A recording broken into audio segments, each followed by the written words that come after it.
Next topic, electric potential due to an electric dipole at axial position. देखो भाई, अब आप निकालना चाह रहे हो, कैलकुलेट करना चाह रहे हो कि इलेक्ट्रिक डायपोल की वजह से कितना इलेक्ट्रोस्टैटिक पोटेंशियल बनता है उसकी एक्सियल पोजीशन पे। समझ रहे हो?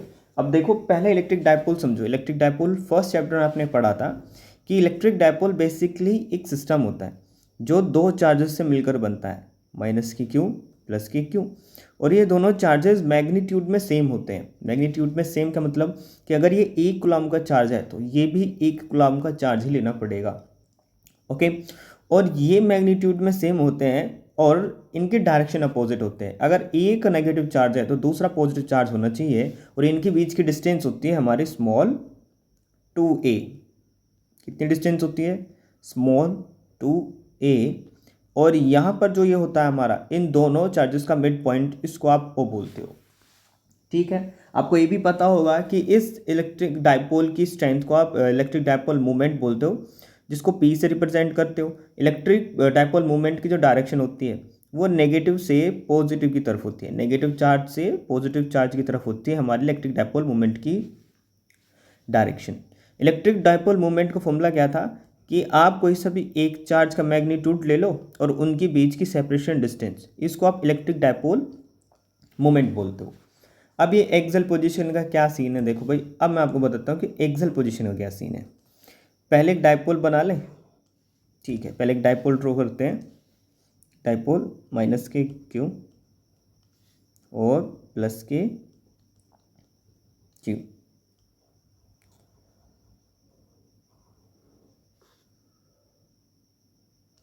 ओके, सही है।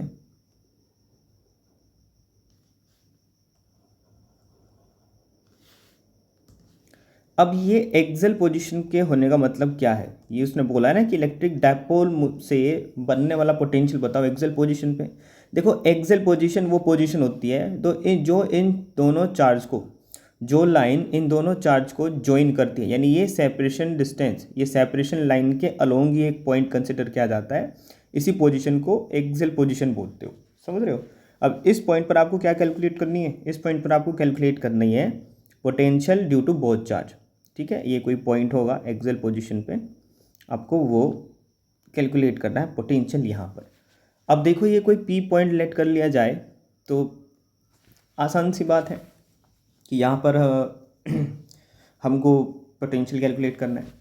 अगर ये मिड पॉइंट O है डायपोल का, तो आप ये डिस्टेंस बता सकते हो, प्लस Q और डायपोल मोमेंट के बीच की डिस्टेंस, ये A होगी, और ये भी कितनी डिस्टेंस होगी? A होगी। आपने शायद पढ़ा होगा कि डायपोल में जब आप इलेक्ट्रिक डायपोल रीड करते हो, स्टडी करते हो, तो इलेक्ट्रिक डायपोल में किसी भी पॉइंट की डिस्टेंस हमेशा सेंटर से कैलकुलेट की जाती है। तो अब बताओ, ये जो P पॉइंट है इसकी सेंटर से कितनी डिस्टेंस है? लेट्स से ये डिस्टेंस है हमारी R। Is that clear? और ये डिस्टेंस कितनी है हमारी A, और ये डिस्टेंस कितनी है? माइनस Q और O पॉइंट के बीच की, ये भी A है। अब मेरे को आप बता सकते हो कि प्लस के Q चार्ज और P पॉइंट के बीच की डिस्टेंस कितनी होगी? सोचो सोचो सोचो, जल्दी बताओ। अगर ये टोटल डिस्टेंस R है, इसमें से अगर आप इतनी डिस्टेंस माइनस कर दो तो आपको ये डिस्टेंस मिल जाएगी। नहीं समझे आप? देखो, ये टोटल डिस्टेंस R है, ये रीड R। अगर आप इस टोटल डिस्टेंस में से प्लस Q और O के बीच की डिस्टेंस माइनस कर दोगे तो आपको ये डिस्टेंस मिल जाएगी, और यही तो चाहिए आपको। ये कितनी आएगी? R माइनस के A। और अगर आप माइनस Q चार्ज और P पॉइंट के बीच की डिस्टेंस देखोगे, माइनस Q चार्ज और P पॉइंट के बीच की डिस्टेंस, देखो ये टोटल डिस्टेंस R है और ये टोटल डिस्टेंस A है, तो ये टोटल डिस्टेंस कितनी बन जाएगी? बोलो बोलो, जल्दी बोलो। आपको नहीं लगता R प्लस के A बन जाएगी?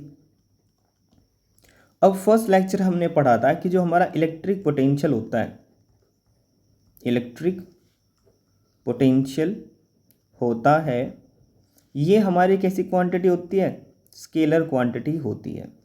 यानी ये एक स्केलर क्वांटिटी होती है जिसकी कोई डायरेक्शन नहीं होती। अगर ये स्केलर क्वांटिटी है तो आप इसको एल्जेब्रिकली जोड़ भी सकते हो पोटेंशियल को। जैसे टोटल पोटेंशियल कैलकुलेट करने के लिए आप किसी भी दो पॉइंट का पोटेंशियल जोड़ सकते हो। सही बात। या फिर किसी भी 3 पॉइंट का पोटेंशियल अलजेब्रिकली जोड़ सकते हो। तो अगर ये स्केलर क्वांटिटी है तो हम ऐसा कर सकते हैं। तो अब पी पॉइंट पर जो माइनस के क्यू चार्ज की वजह से पोटेंशियल बनेगा, लेट्स से वो बन गया हमारा V1, और इसी पॉइंट पर प्लस क्यू चार्ज की वजह से भी पोटेंशियल बन गया V2। तो टोटल पोटेंशियल कितना आया V। तो अब आपको टोटल पोटेंशियल तो चाहिए, तो यहाँ लिखेंगे V equivalent is equals to V1 plus के V2। Is that clear. और electrostatic potential due to point charge वाली डेरिवेशन में electrostatic potential due to point, उसमें आपने पोटेंशियल का फॉर्मूला पढ़ा था। पोटेंशियल का फॉर्मूला क्या था, 1/4πε0 इंटू Q/R। यही पढ़ा था ना आपने। जल्दी बताओ, अब आप दोनों चार्जेस के लिए पोटेंशियल का फॉर्मूला लगाओगे। ठीक है, अब लिखेंगे electrostatic potential due to minus के Q charge. Electrostatic potential minus के क्यू चार्ज की वजह से कितना बनेगा, माइनस क्यू चार्ज का इलेक्ट्रिक पोटेंशियल कितना होगा पी पॉइंट पर, वो देखेंगे। पोटेंशियल का फॉर्मूला लगाएंगे पहले। तो पोटेंशियल का फॉर्मूला आपका V is equals to 1/4πε0 into, अब देखो माइनस क्यू चार्ज की वजह से, मैंने बोला ये स्केलर क्वांटिटी है तो इसका मैग्नीट्यूड भी लेना पड़ेगा और डायरेक्शन भी लेनी पड़ेगी। सो माइनस के क्यू अपॉन, अब एक बात बताओ, अब माइनस के क्यू चार्ज और इलेक्ट्रिक डायपोल के बीच में कितने डिस्टेंस हैं, यहाँ देख के बताओ। माइनस के क्यू चार्ज, माइनस के क्यू चार्ज और पी पॉइंट के बीच की डिस्टेंस कितनी है, माइनस के क्यू चार्ज और पी पॉइंट के बीच की डिस्टेंस है आपकी R प्लस के A। तो अब आप क्या काम करोगे, यहाँ पर लिखोगे डिवाइडेड में जहाँ ये डिस्टेंस होती है R plus A। Is that clear. अब आप बताओगे electrostatic potential due to plus के क्यू चार्ज, वो कितना बनेगा। देखो इलेक्ट्रोस्टैटिक पोटेंशियल का formula V is equals to 1/4πε0 into plus के क्यू अपॉन R माइनस के A। ये तो आपको पता होगा क्यों आई है डिस्टेंस R माइनस के। मैंने बोला था आपको इक्विवेलेंट पोटेंशियल चाहिए, और इक्विवेलेंट पोटेंशियल के लिए आप क्या काम करते हो, क्योंकि हमारा पोटेंशियल स्केलर क्वांटिटी है तो इसको आप अलजेब्रिक सम कर देते हो। तो अब आप V1 के लिए, लेट्स से ये V1 हो गया और ये V2 हो गया। अब इन दोनों को आप ऐड करोगे, क्या करोगे, इन दोनों को ऐड करोगे। तो कैसे करोगे, देखो इसको आप थोड़ी देर के लिए K मान लो, 1/4πε0 को K बोलते हैं ना, डाइलेक्ट्रिक कांस्टेंट के, तो इसको K कंसिडर कर लो। तो K कॉमन ले लेंगे, या एक काम करो K क्यों कॉमन ले लो, K क्यों कॉमन ले लो, तो अंदर क्या बचेगा आपका, माइनस के 1/R प्लस के A प्लस के 1/R माइनस के A। समझ रहे हो, ये वैल्यूज़ बचेगी आपकी ब्रैकेट के अंदर। अब इसको सॉल्व करके पोटेंशियल कैलकुलेट कर लेंगे। तो के क्यू, ठीक है, माइनस के R माइनस A प्लस के R plus A upon R square minus के A स्क्वायर।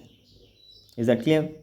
अब ये माइनस की मल्टीप्लाई अंदर भी करेंगे इसमें, तो माइनस की मल्टीप्लाई अंदर करें क्या मिलेगा आपको, के क्यू माइनस के R प्लस के A प्लस के R प्लस के A divided by R square minus के A स्क्वायर।